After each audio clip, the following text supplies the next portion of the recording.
This kind of deregulatory nonsense has led. This kind of deregulatory nonsense and falsehoods has led to 30 years of flat and declining wages, 47 million of us in America without health care, 20% more people in poverty today than when George Bush took office, and CEO pay that in 1980 was 40 times as much as the average worker, today is 400 times as much as the average worker, more inequality in the U.S. than we've had since the 1920s, the greatest inequality in the world. This is all deregulatory nonsense. We need to protect workers who try to form a union so they can get health care for their kids, or so they can get a pension, or so they can get dignity and respect on the job.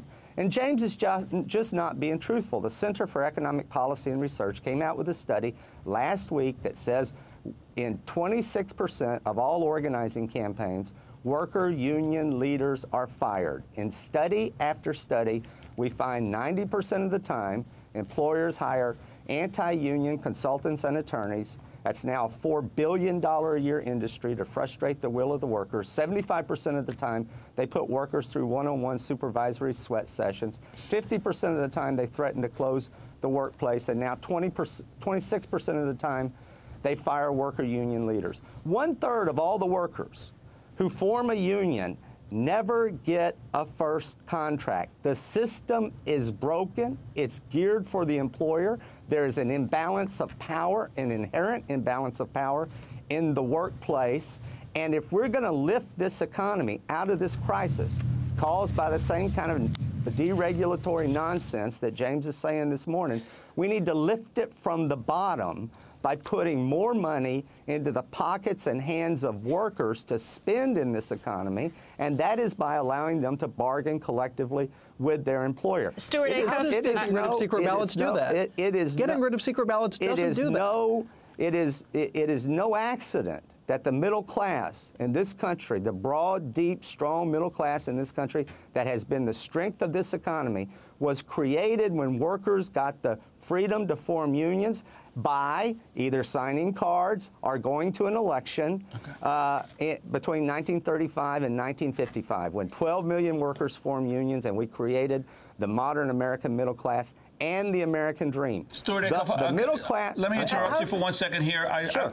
Because I'd like to get to the practicalities of how this fight is going to go on in Congress. One of the things that I've heard, because you've got three main parts of this bill, which is the card check, the higher fines for retaliation against workers, and also the 120-day arbitration period. I've been told that some union leaders would be willing to compromise on the 120-day for a new contract in order to get the rest of the bill through. Is that a debate going on within the labor movement right now?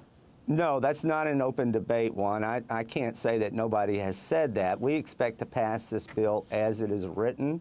We have the votes to do so. We have the House leadership with us, the Senate leadership with us, and the White House strongly with us. So we expect it to pass it as it is written. Stewart Acuff, I also want to ask how this will affect Walmart. The CEO of Walmart, Lee Scott, talked about this at a meeting. He said, "We like driving the car. We're not going to give the steering wheel to anybody but us." They're one of the few companies in this time of dire economic stress that is reporting profits.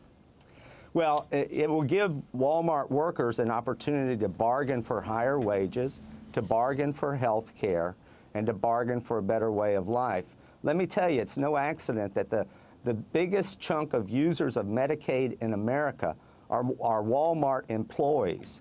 So Walmart has made a lot of money by cheating their workers, forcing people to work off the clock, stopping unions, by lowballing their suppliers, and by cheating taxpayers, by forcing the rest of us to pay for their medical care for their workers. So Walmart will. Let me give James Sherk here the last word. Your response.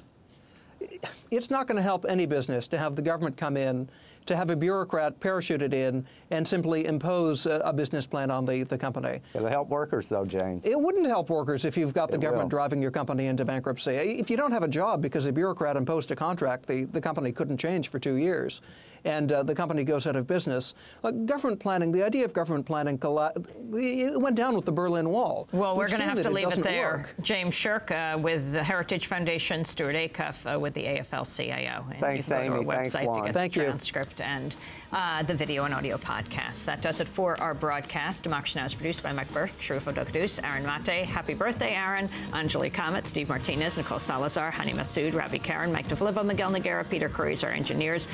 Special thanks also to Elizabeth Press, Nick Gilla. I'm Amy Goodman with Juan Gonzalez for another edition of Democracy Now!